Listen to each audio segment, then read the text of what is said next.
шашамын жерге асықты. Хантал апай деп шашқан кезде сендер асықты жинап алу керексіңдер.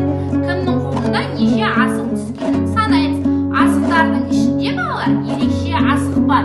Ол хан асығы деп аталады. Қане қайталайықшы? Хан асығы, жарайсыздар. Хан асығы кімге түседі? Сол ойынды бірінші бастайтын болады. Жақсы ма балалар?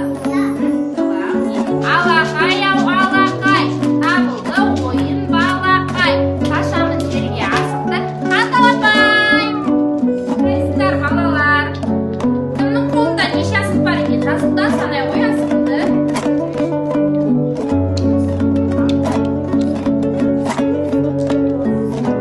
10 асық бар әлі қандай? 5 асық бар. Міне табылып жатыр. 4 асық бар. Әлихан, сен санай ғой асығыңды. 3 асық. Арсланда қандай асық бар балалар? Хан асығы. Хан асығы бар. 7 асық бар.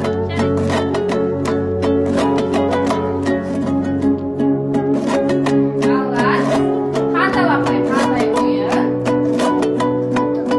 Ұлттық ойын, тамаша, жарайсың. Келесі. Асылар. Жарайсың аяулым. Асықтау. Жарайсың, тамаша.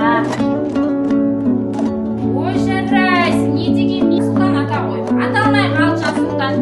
Жақсы ештеңе етпей балалар жауап беруге болады. Сұлтан, қазір жылдың қай мезгілі?